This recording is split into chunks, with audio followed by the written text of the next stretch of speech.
Oh yeah. Alright, magandang hapon. Mhm. Alright.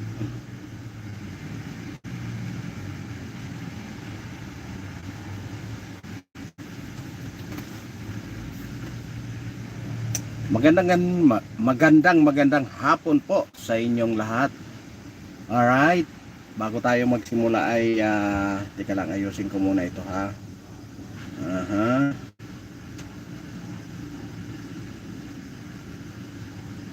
Alright.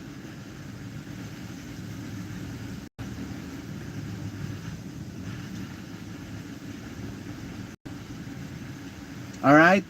Magandang hapon. Mega love shout out. Million in the house. Alright. Mhm.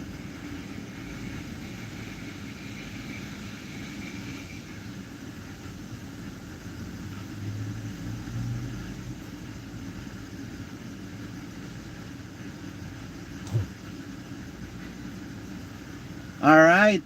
Magandang hapon po sa inyong lahat. At bago tayo magsimula ay mag-shoutout muna tayo. Ayan. Alright, kay Mami Mercy Kalunod, mega love shoutout. Kay Nani Sanchez Vlog, mega love shoutout. Kay Audrey Nicole, ayan, mega love shoutout. Kay Ji Chang Wok, mega love shout out. Kay Ma'am Analisa, mega love shout out po. Kay Ma'am Rosalina, ayan, mega love shout out. At kay Paul Boset Donisa Official, ayan, mega love shout out po sa inyong lahat.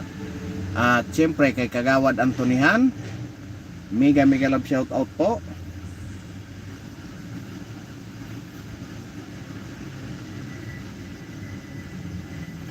Alright. Sa gusto po magpa-shoutout ay siyempre mag-comment po kayo dyan. Comment lang po kayo dyan. At siyempre sa lahat ng ating mga solid na subscriber, mega love shoutout po sa inyong lahat. Mapagpalang hapon. Ayan, Luzon, Visayas at Mindanao. Siyempre sa lahat sa buong mundo, ayan, mega love shoutout po. At mapagpalang hapon po.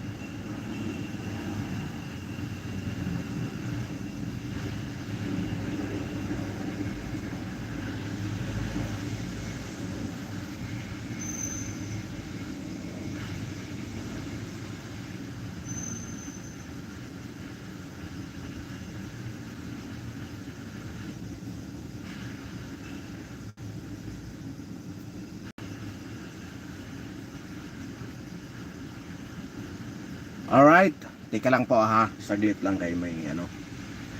You complete the policy training. If you violate this policy again, you'll get a strike.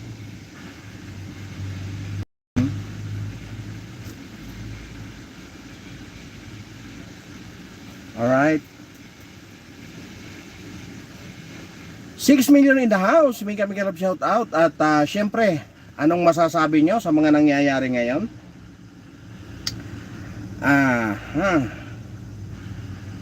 Nakakatuwa, nakakalungkot, nakakainis, nakakagalit. Ayan, ano bang masasabi nyo? Anong inyong komento ngayon? At anong say nyo sa mga nangyayari ngayon, lalong-lalo na sa flood control at paglabas ng mga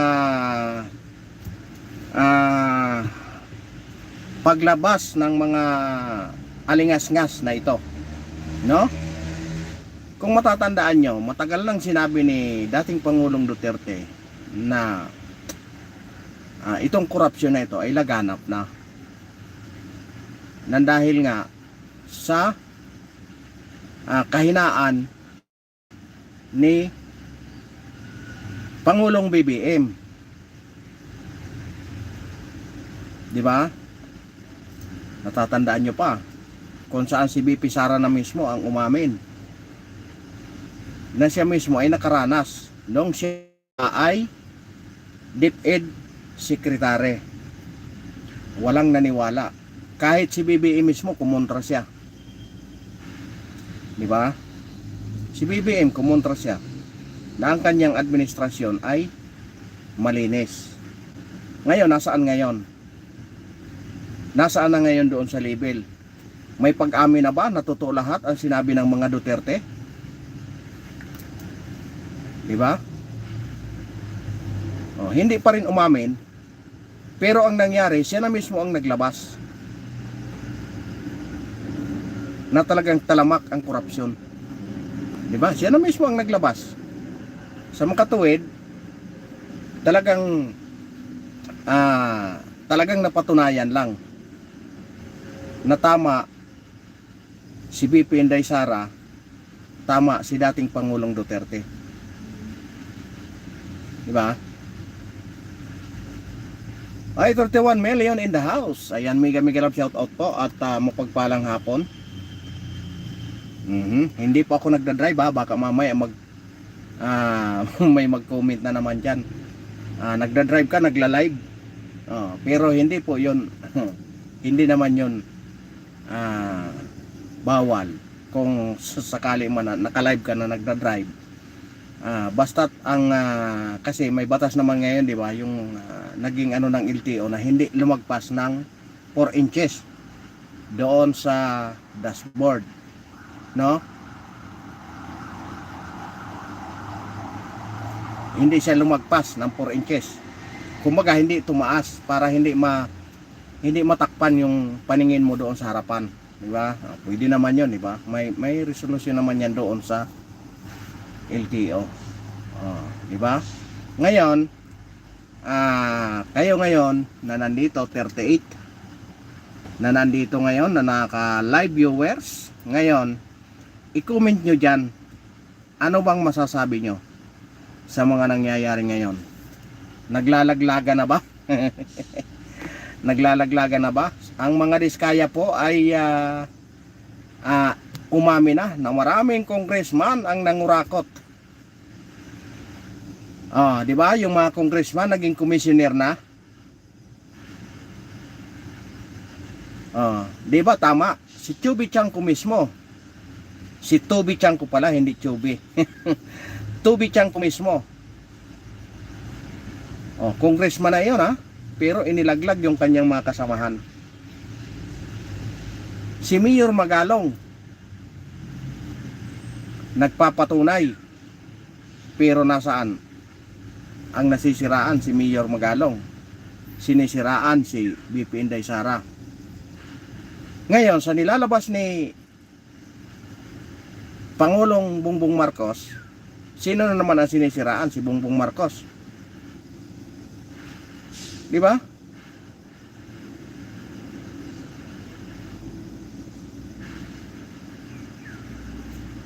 Kasi nga parang naging sindikato na yung ating mga namumuno. Isipin mo yon, 25%. Kung ang hiningi mong budget para doon sa iyong gagawing kalsada, kakaltasan ng 25%, sa 100%, magkano na lang matitira? Is 75. Naandyan pa yung mga district engineer.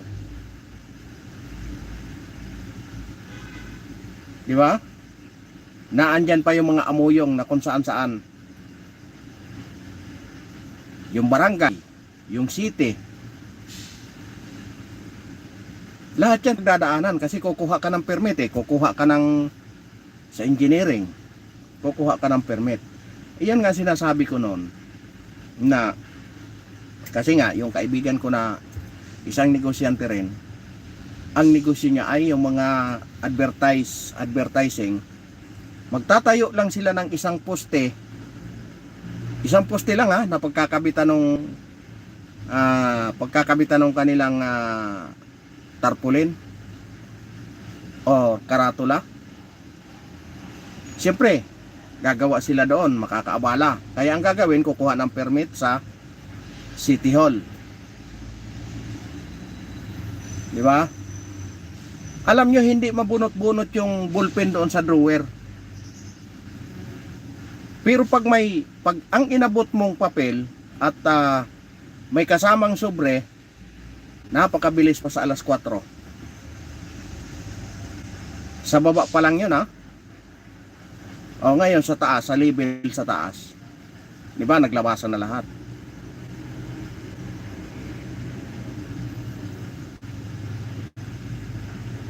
Ngayon, sa 35 nating viewers, kayo ba, natutuwa ba kayo? Na natauhan na si Pangulong Marcos.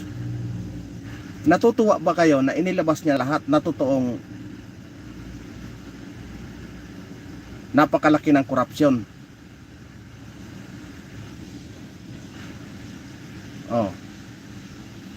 Wala ditong pro, walang antay.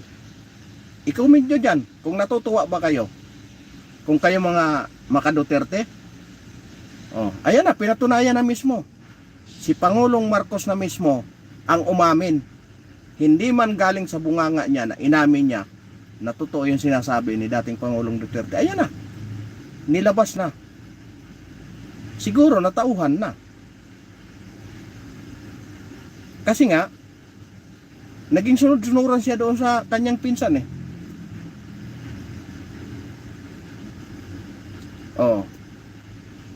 Ngayon na natauhan na, kayong kanyang kapatid ay hindi nagpapaawat eh. Talagang nag-iingay ng nag-iingay. Anong masasabi nyo ngayon? Na talagang talamak ang korupsyon.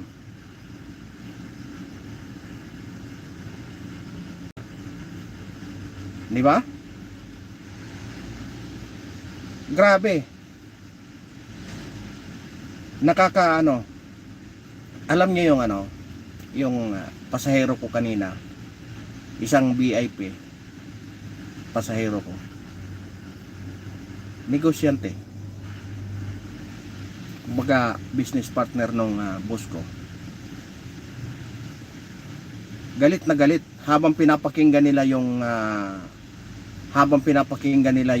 mga revelasyon. Di ba? Dati walang kalinawan.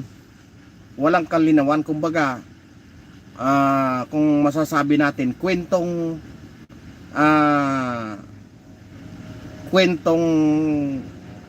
walang katibayan. Kwentong walang katibayan.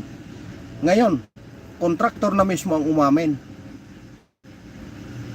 na 25% talaga ang napupunta sa mga congressman. Sa makatuwid, tama si Magalong. Wala pa doon yung wala pa doon yung mga overprice. Di ba? Wala pa doon yung sinasabi ni Mayor Magalong na mga overprice.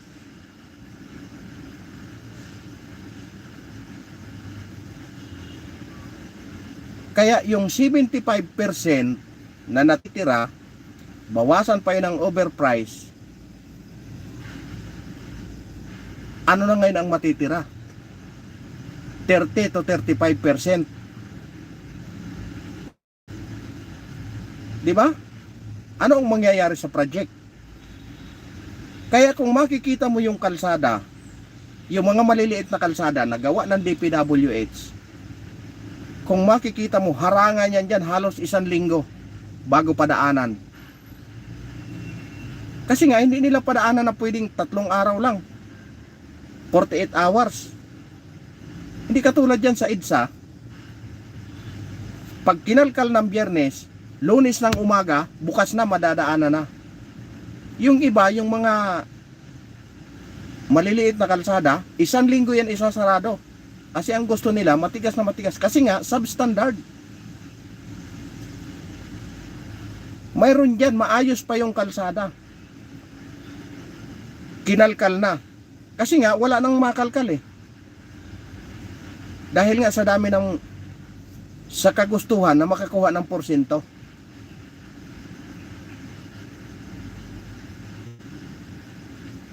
Di ba? Natutuwa ba kayo?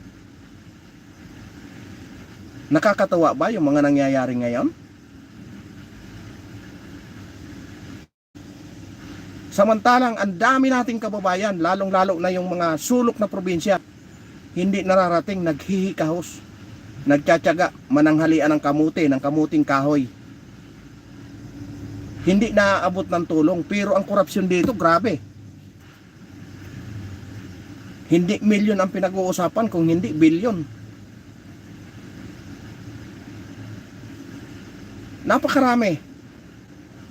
Napakarami nating kababayan na naghihirap, pero nasaan sila? Nakatutok sila doon sa kanilang mga porsyento.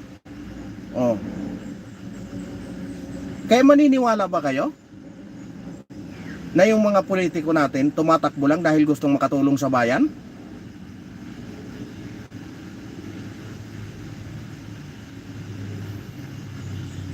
Di ba? Yung ba ang nagsasabi na gustong makatulong sa bayan?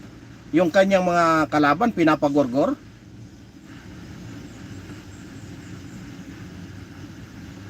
Di ba?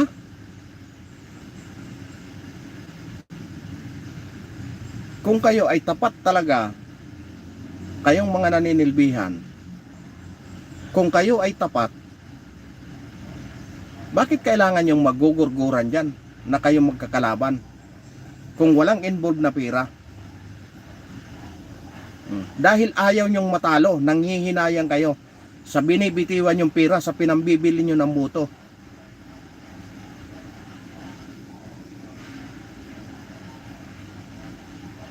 Oh.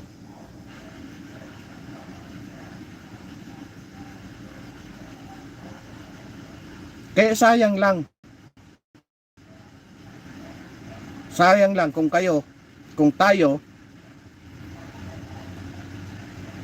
naglalagay tayo ng mga congressman na hindi naman talaga nagtrabaho para sa bayan, kung hindi ang tinatrabaho lang yung para sa kanilang sarili, kung paano sila yumaman. Diba? Sayang yung effort natin na bumuto.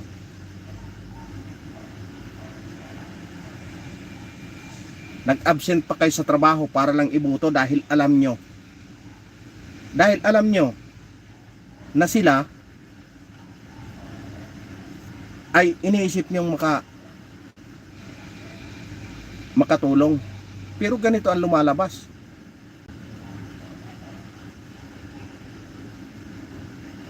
Lalong-lalo na yung mga probinsya.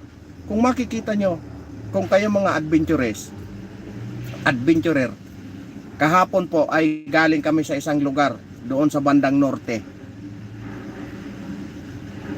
Nag-rides kami. Makikita nyo yung mga katutubo. Napakakawawa. Pinag-iwanan.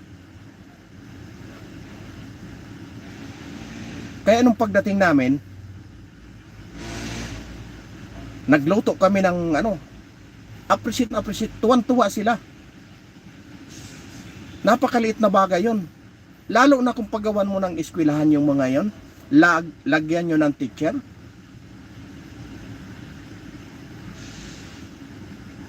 Di ba?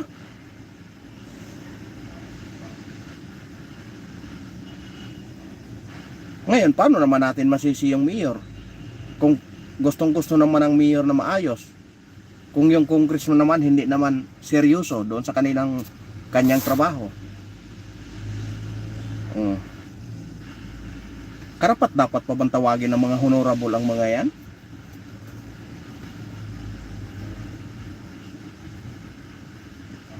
Di ba?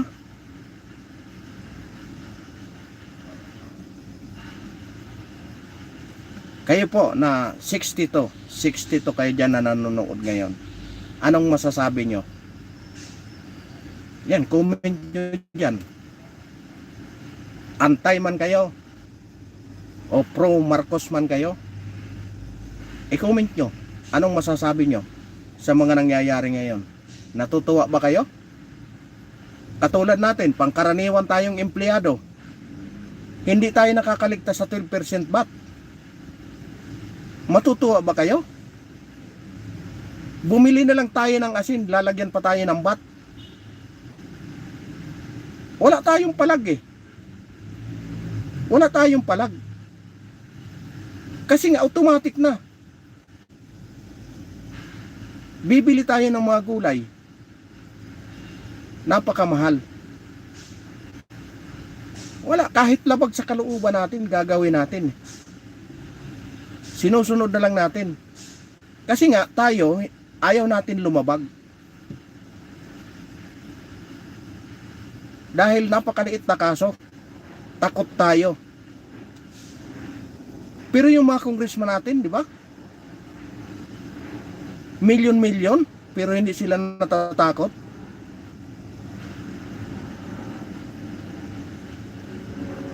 May umakyat lang doon sa puno. Nagnakaw ng bunga, nakulong ka agad. Kasi nga, wala tayong kakayanan. Samantalang sila, milyon-milyon, no? Di ba? Mega love shout out kay Nico Aguilar. Ayan. Boss Nico, anong masasabi nyo? Kayo ba ay natutuwa? Nagdudusa tayo sa 12% na bat. Tapos, ayan. Pagkatapos ipunin, winalang hiya tayo ng mga namumuno sa atin. Carl at Chita. Ayan, pa-shout out po kay ano yan? Bas mo.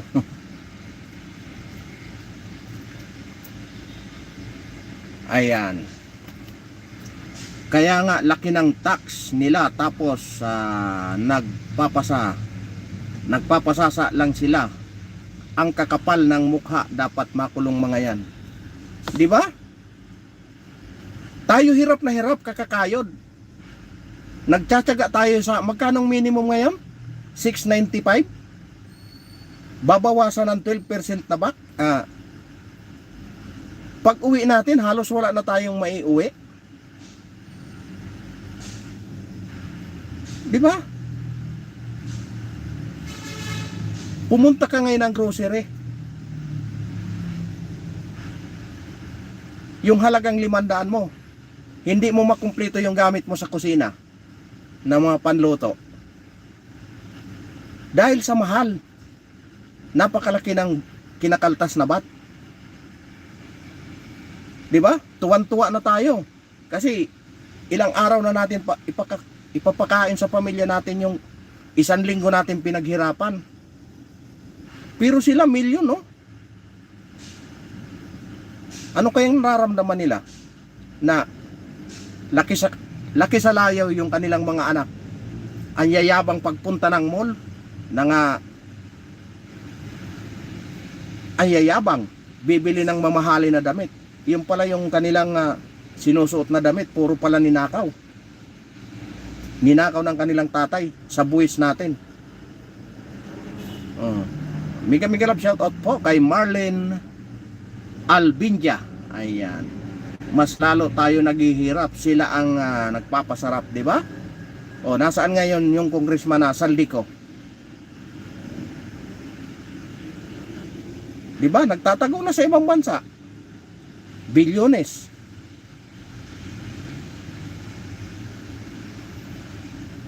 Hindi ito ibinto, yung aking sinasabi.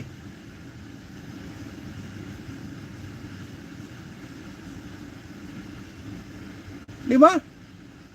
Kung kayo man pangkaraniwan na manggagawa, hirap na hirap kayo sa traffic, sa trabaho, hirap na hirap humanap ng trabaho. Tapos pag naipon na yung mga kinalta sa atin na buwes, doon na, titirahin na ng mga honorable natin na yung mga honorable natin. Dapat yan, hindi na honorable ang ilagay sa mga yan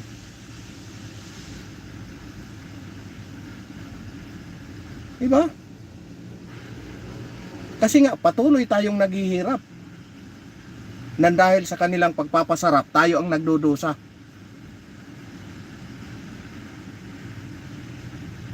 Isipin nyo kahapon, yung pinuntahan namin na isang tribo, ipinagluto lang namin ng pansit, May mga dala kaming tinapay. Grabe na ang ano nila, grabe na ang tuwa. What more pa kung tutukan ng gobyerno yan? Patayo ng bahay, maraming matuto. Kumbaga hindi sila napag-iiwanan. Kahit dito sa atin sa Kanayunan, sa siyudad,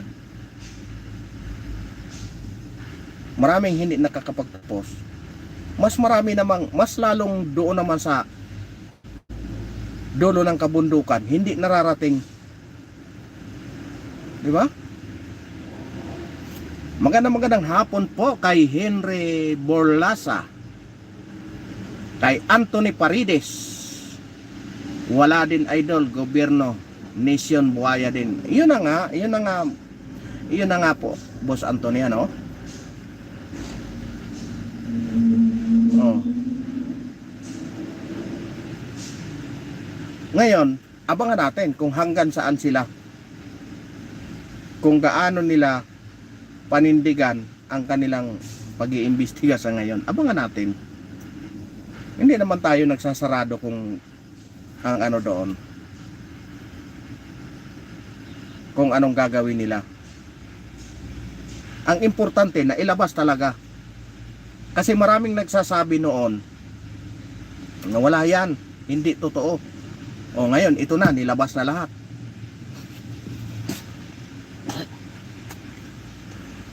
Di ba?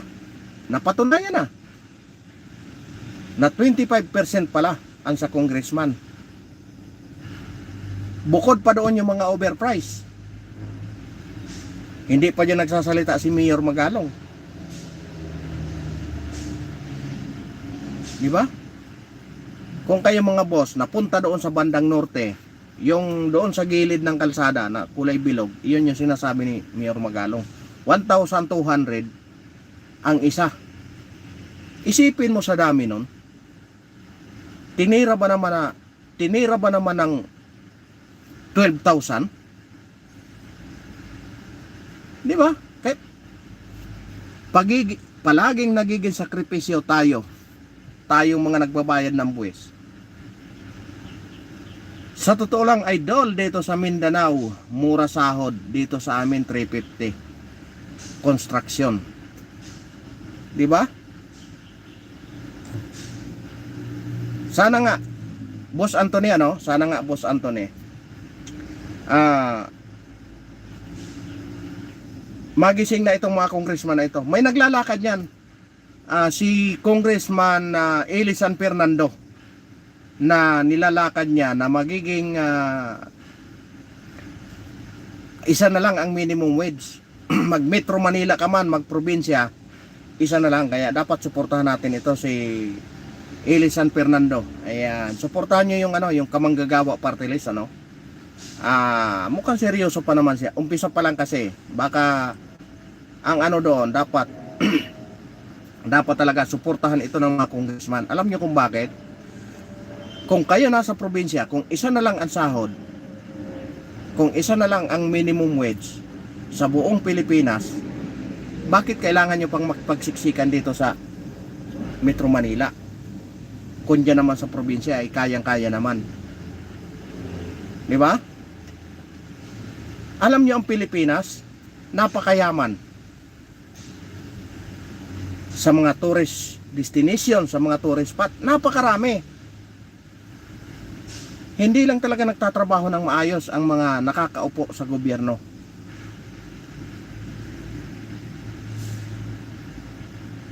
Hindi lang talaga nagtatrabaho ng maayos. Kaya nating mag-imbita ng maraming mga foreigner. Napakaraming magagandang napakaraming magagandang lugar dito sa Pilipinas na pwedeng pagpasyalan. Diba? Sana totoo idol, kung hindi susunod ang mga tindahan dito sa minimum ipapasara, kung hindi susunod sa July.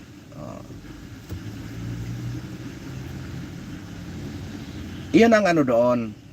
Pag alam nyo, Boss Antoniano.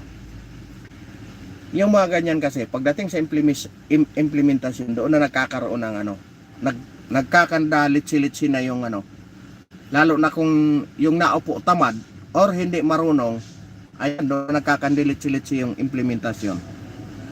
Talaga, mayaman ang Pilipinas kung matino ang mga namumuno. Di ba? Ayan. Mega love shout out kay Marilyn Albindia. Napakarami yung pinuntahan lang namin kahapon. Alam niyo yung pinuntahan namin kahapon? Dulong, hindi naman dulo kasi hindi pa naman dulo ng Pilipinas yun eh. Kumbaga, masasabi pa nga namin na halos virgin forest pa eh. Pag pumunta ka sa ilog, alam niyo, pag pumunta ka sa ilog, napakasariwa ng tubig. Napakasarap maligo.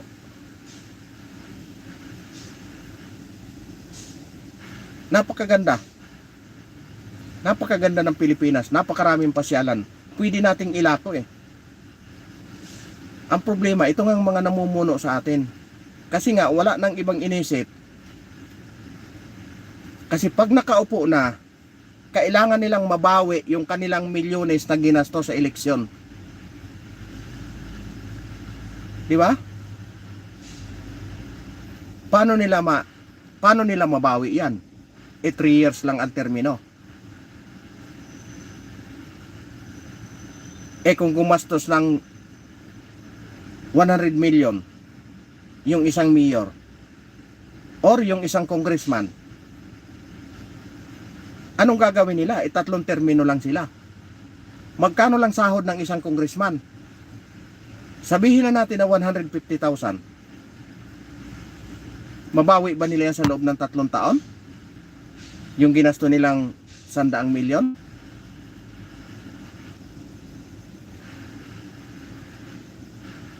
Siyempre mag-iisip ng paraan kung paano nila mabawi. O ano ang paraan? Siyempre kung paano sila kumita. Kami kasi, kurap, tayo lang kawawa kasi wala kayong kapangyarihan. Di ba?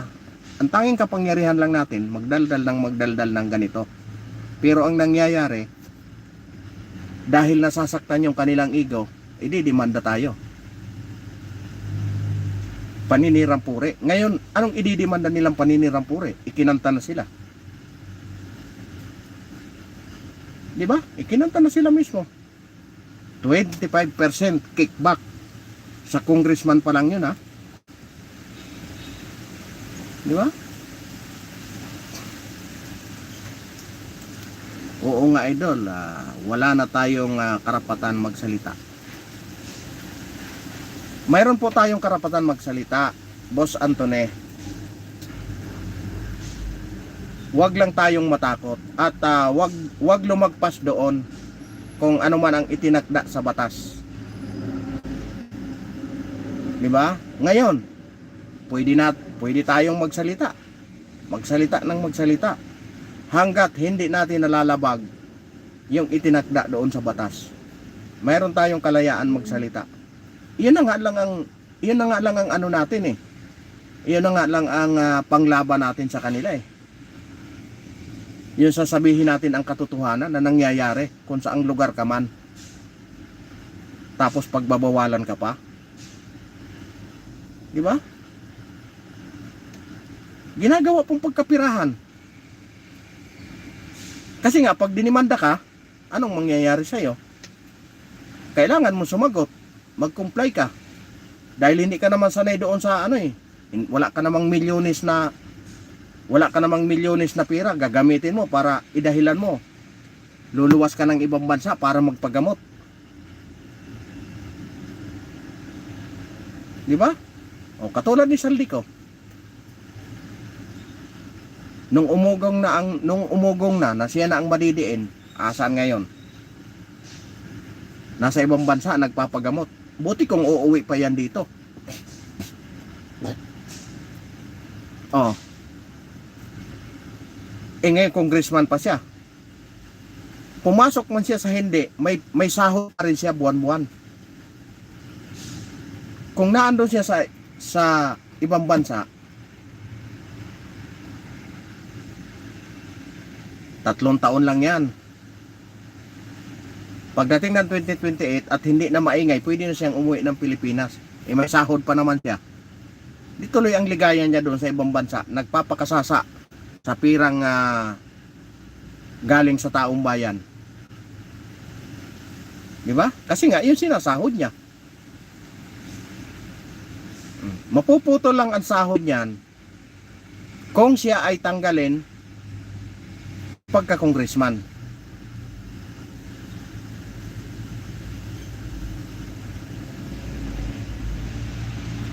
Di ba? Kahit simula, tama si Pangulong Duterte. Tama si Vice President Sara Duterte. Oh. Hindi na nila kailangan patunayan. Pinatunayan na ng presidente ngayon ni Bongbong Marcos.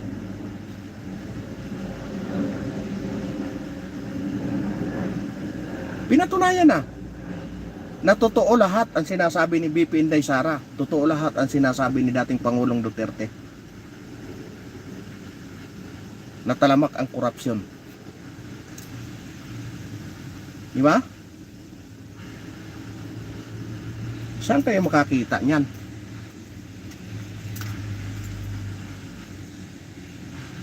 Yung mga district engineer.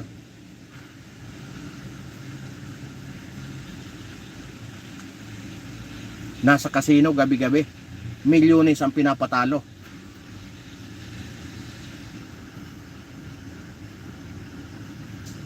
Di ba? Ano na lang, paano na lang tayo? Patuloy tayong nagdodosa. Namamasukan kayo. Kung saan-saan namamasukan. Halimbawa, yung isang nanay nakatira sa Novaliches, nag-o-opisina sa Makati. Magkano lang ang sahod ng isang nag-o-opisina? Lagpas lang sa minimum ng konti. Ang pasok niya Lunes hanggang Biyernes. Ilagpas ng 200,000 yung sinasahod niya sa loob ng isang taon. Automatic, may bawas siya ng 12%. Kasi, pag ang sinasahod mo is 200,000 pababa, wala kang tax. Absuelto ka sa tax. Kung 200,000 pataas, yearly yun hindi yun monthly. Yearly yun. Doon ka mababawasan ng tax. Kaya ang ginawa, dahil tayo, under tayo doon sa walang tax, binanatan tayo ng 12% na VAT. Di ba? Tuwan-tuwa tayo kasi absuelto tayo na 200,000 pababa. Sa loob ng isang taon, wala tayong tax, tuwan-tuwa tayo. Hindi natin namalayan na binirap pala tayo doon sa 12% na VAT. Doon pala tayo tinira. Oh, pagbili mo ng bitsen, pagbili mo ng tuyo, suka, 12% VAT ang kinalta sa'yo. Kukwintahin mo yun ngayon doon sa loob ng isang taon, baka sobra pa yung dapat nagpakaltas ka na lang doon sa 200,000 kung wala ka naman VAT. Oh. Pero ang mas doble dago, yung 200,000 pataas sa loob ng isang taon. Kasi nga, kakaltasan sila ng tax, kakaltasan pa ng 12% na VAT doon sa mga kanilang mga binibili. Di ba? Alam nyo, napakaganda yon, tama yon, para gumana ang gobyerno. Ang problema,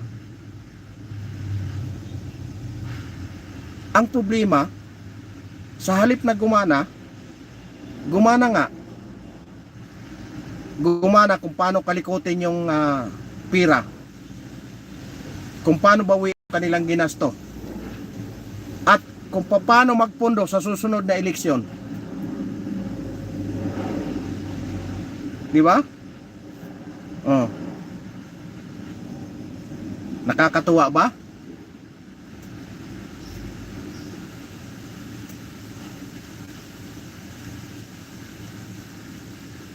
Ginawa tayong gatasan eh. Oh. Na kung tutusin, tama naman. Kasi nga bilang nasa ano tayo, nasa ilalim tayo ng isang gobyerno, malayang gobyerno, tama naman na magbayad tayo ng buwis. Kasi nga para gagana naman yung mga services, yung mga serbisyo na idinideliver, ibinabalik din sa atin. Ang problema, kung hindi naman ginagawa ng tama, paano tayo?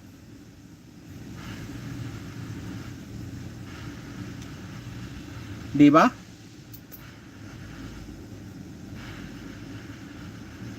Kasi pag nakaupo na, ang gagawin nila, nag-iisip na yan kung paano mabawi yung kanilang ginasto nung nakaraang eleksyon, at nag-iisip na yan kung paano makapundo sa susunod na eleksyon, baka siya matalo.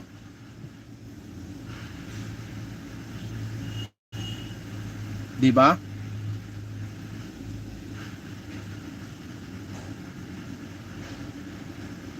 Kaya walang pupuntahan. Kung ang mga politiko natin ang iniisip, wala nang ibang iniisip kung hindi ang kanilang sarili.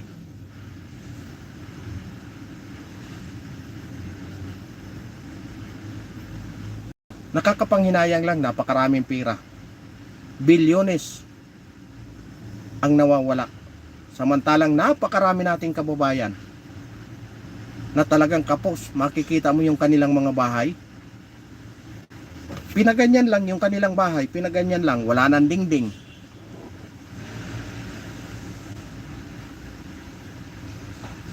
Wala, pinag-iiwanan, napag-iwanan. Grabe. Kaya nga hindi ko nga alam kung pinapakinggan pa ba tayo, kung tayo pa ba ang mahalaga sa kanila, or talagang mahalaga lang tayo sa kanila pag malapit ng eleksyon.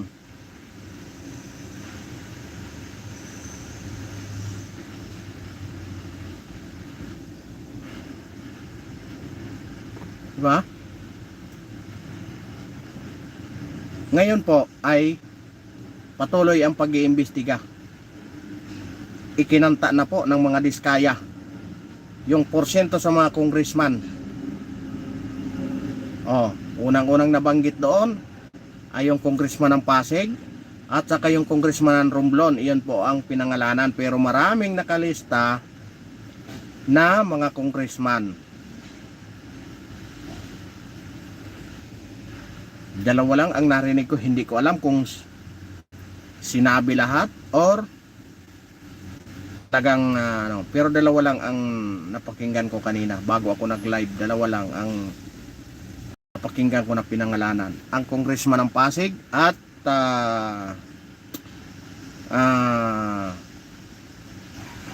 congressman ng Romblon. Iyon ang pinangalanan ni Mr. Curly Diskaya. Diba? Alam nyo, sayang ang ating mga panahon na nagdaan, na maraming sinayang na pira.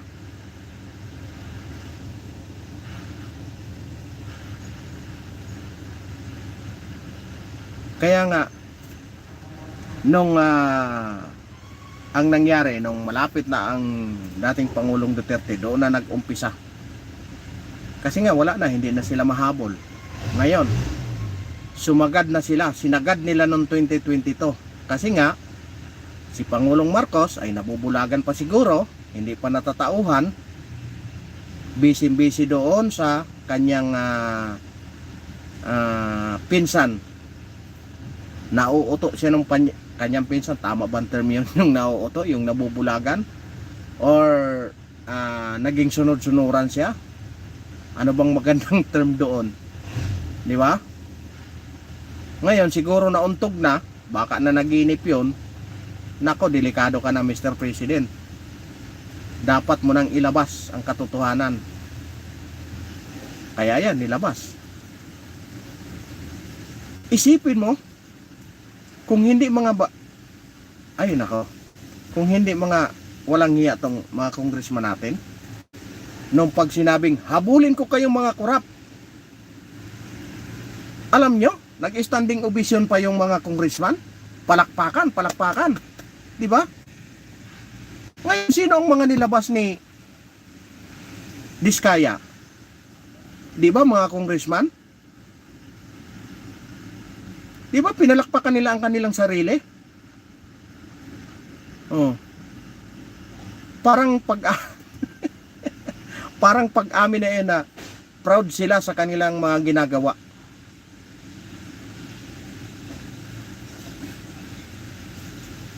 Di ba? Nakakahiya, nakakagalit, aywan ko. Hindi naman po pwedeng hindi tayo magbayad ng tax. Kasi nga makakasuhan tayo. Hindi naman po pwedeng hindi tayo papayag na bawasan tayo ng 12% VAT. Kasi nga naandun na yun eh. Pag dumampot ka ng suka doon, pag dumampot ka ng toyo, automatic yun. Nakarga na doon yung 12% na VAT. Di mo man pwedeng sabihin doon sa cashier na alisin mo yung 12% na VAT kasi ayaw ko magbayad. Di kawawa naman yung pangkaraniwang cashier, masusure siya ang magbabayad.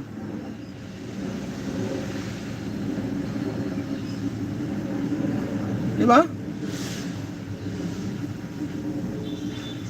Napakarami sana natin magagawa kung ang mga congressman natin hindi naging hindi naging mga anak ni Lulong.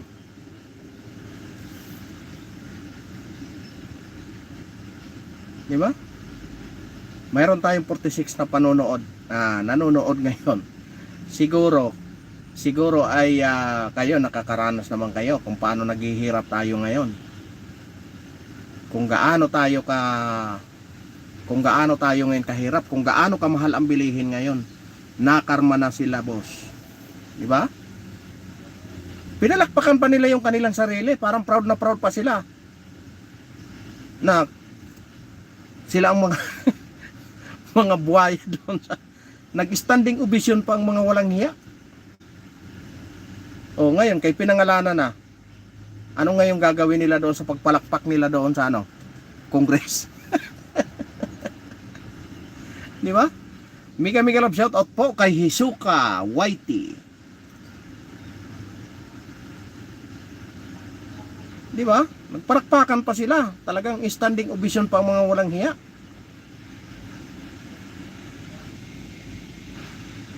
Tapos ngayon, ayan na pala, 12% pala kaagad ang kanila. Hindi po pwedeng kumulang, pwedeng sumobra. Huwag lang kumulang. Grabe. Nag-standing ovation pa ang mga walang hiya. Samantalang kami dito, nagtsatsaga kami sa traffic. Init ng sakayan.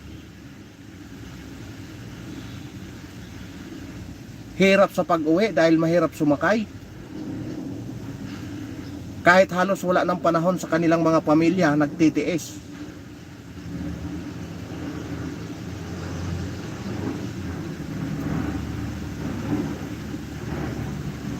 Diba? Sayang. Ay, andito yung boss ko.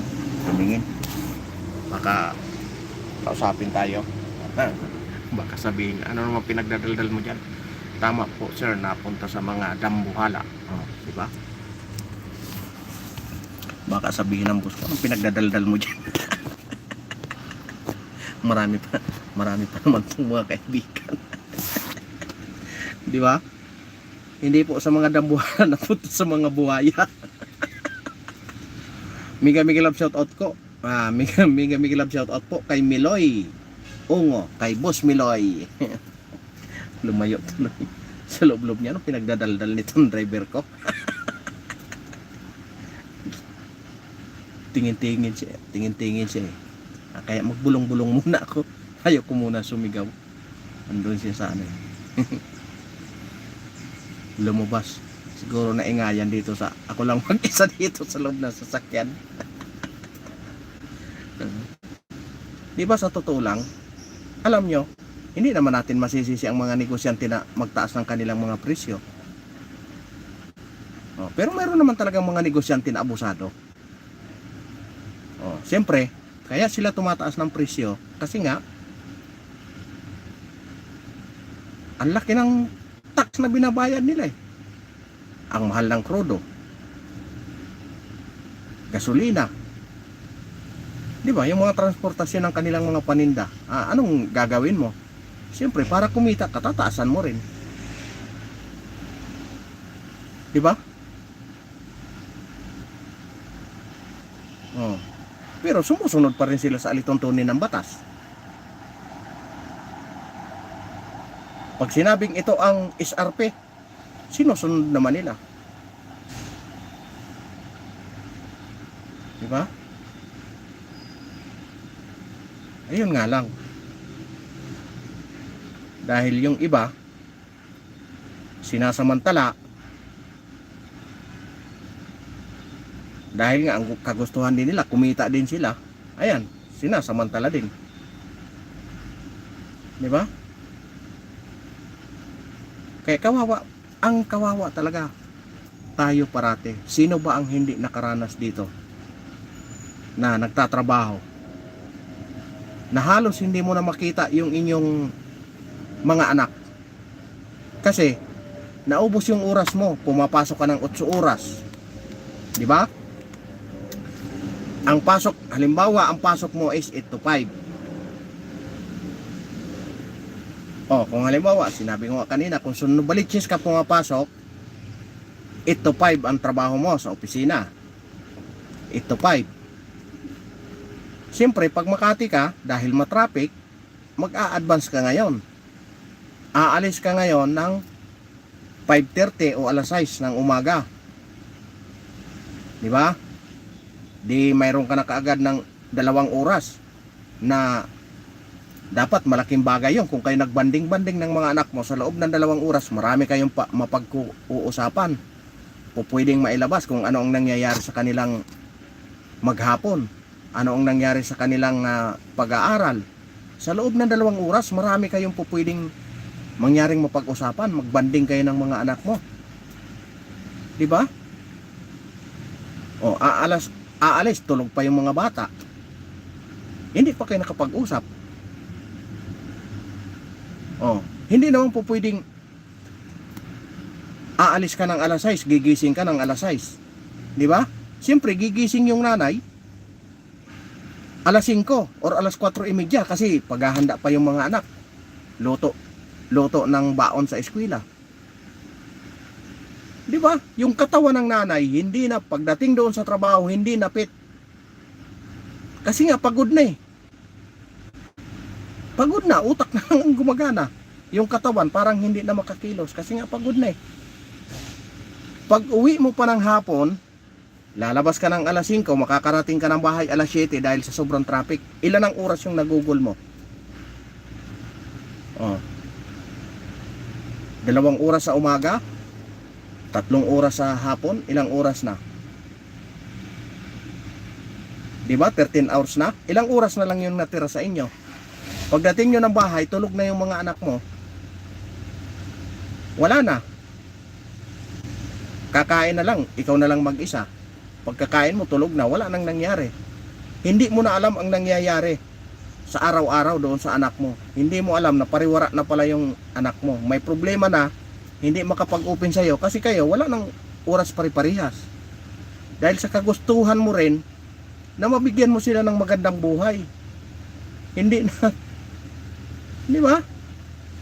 Tapos, yung mga namumuno sa atin, wala nang ginawa kung hindi mag-isip kung paano mabawi yung ginasto nila sa kampanya. At kung paano makagawa ng pondo para sa susunod na eleksyon. Hindi na nila nagawa yung kanilang trabaho doon sa bayan.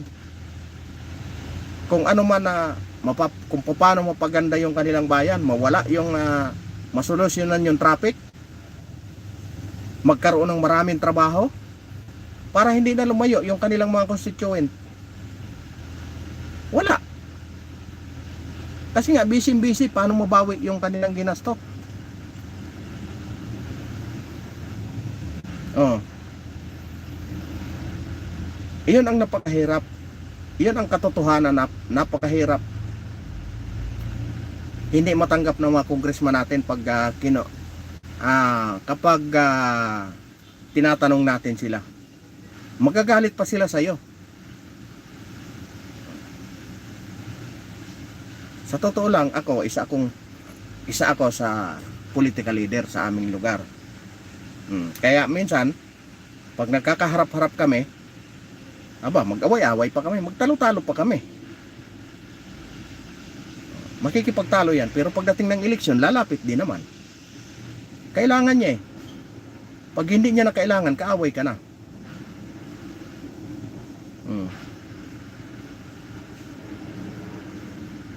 Hindi naman ako tumatanggap ng posisyon kasi nga ayaw ko nang pag tumanggap ka ng posisyon, paano mo pa batikusin yung amo mo na yon? Di ba? Magkakaroon sila ng dahilan. Pag tinanggal ka, magkakaroon sila ng dahilan. Ngayon, hindi mo tinanggap anuman ang offer nila, pwede mo silang birahin anytime. Pwede mo silang batikusin anytime.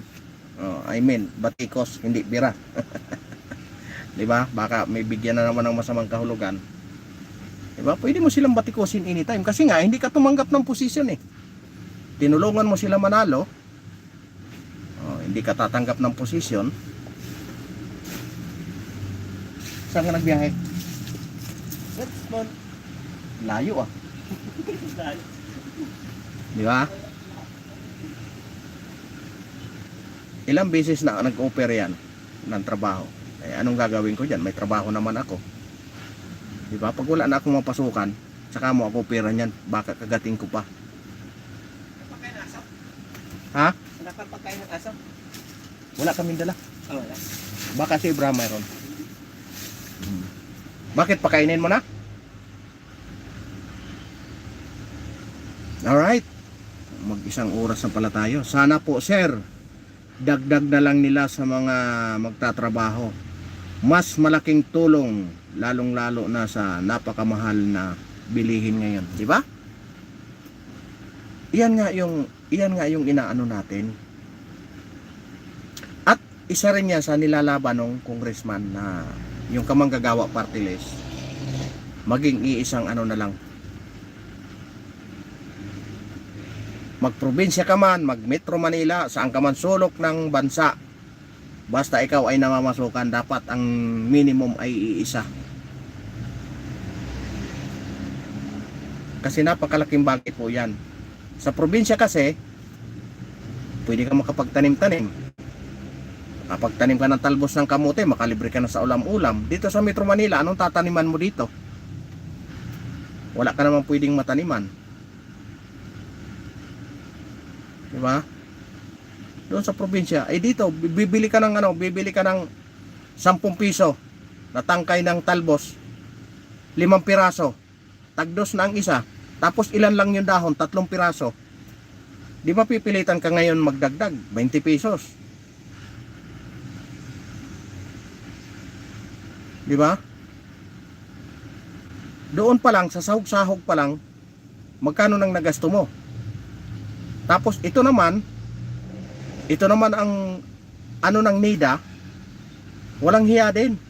Biruin mo, kaya daw natin mabuhay sa 21 pesos kada kain. Kung hindi ba naman sinapian ito ng masamang espiritu itong sino ba ito? Si Balisakan. Kaya daw nating mabuhay sa 21 kada kain. Kaya nga hinahamon ko yan eh.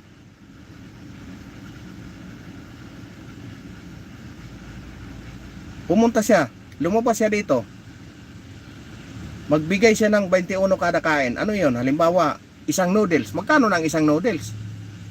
15. Magkano yung isang kanin na isang order? Or isang pirasong tuyo, puro na lang tuyo, pakain mo araw-araw sa anak mo, di naging tuyo ang utak, Dapat yan ang ipakain dito kay ano, balisakan eh, puro tuyo eh. Para maging tuyo, tuyo na ang utak eh.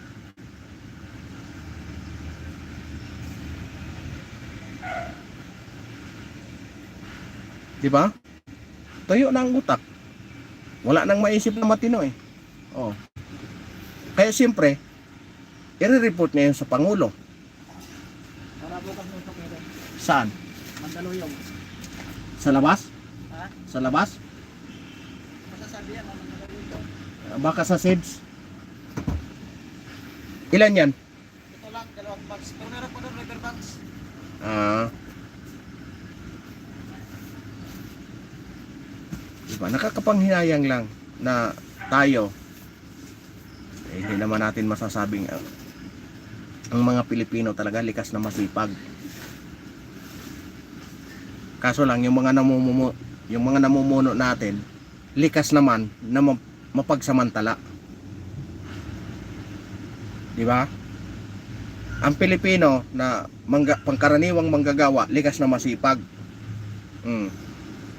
Yung mga congressman naman natin likas na mananamantala. Yun lang maiwan ko. Maiwan ko sa inyo bago tayo magpaalam ano. Pero bago tayo magpaalam magpapasalamat muna ako sa inyong lahat, sa lahat ng nagtambay ano, umabot tayo ng 101. Sa lahat ng naki-join sa live na ito, maraming salamat po sa inyong lahat.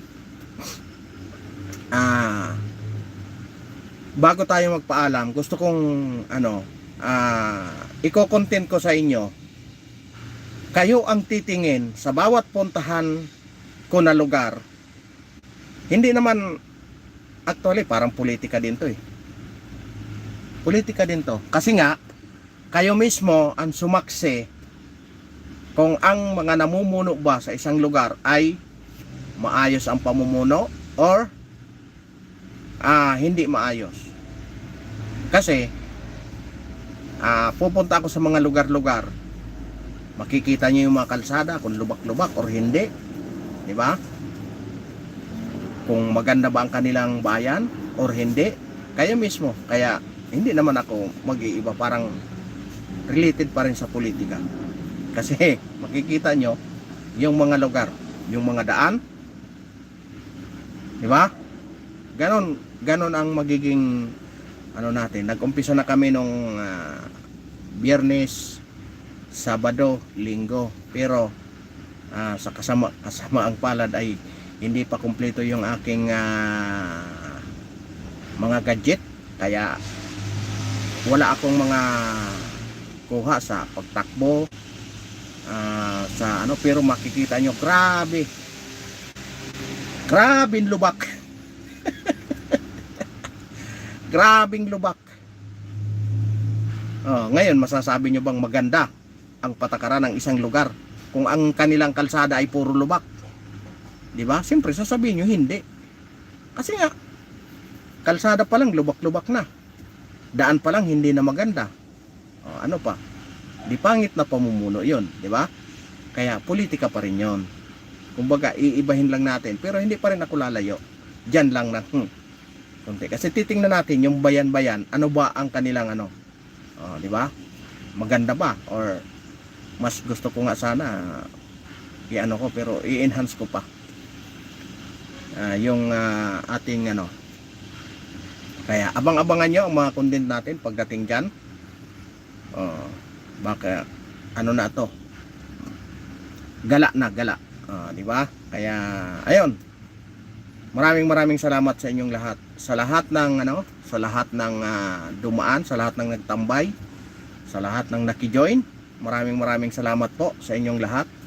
At mega love shout out po kay Mami Mercy Calunod. Ayan, ingat sila parate.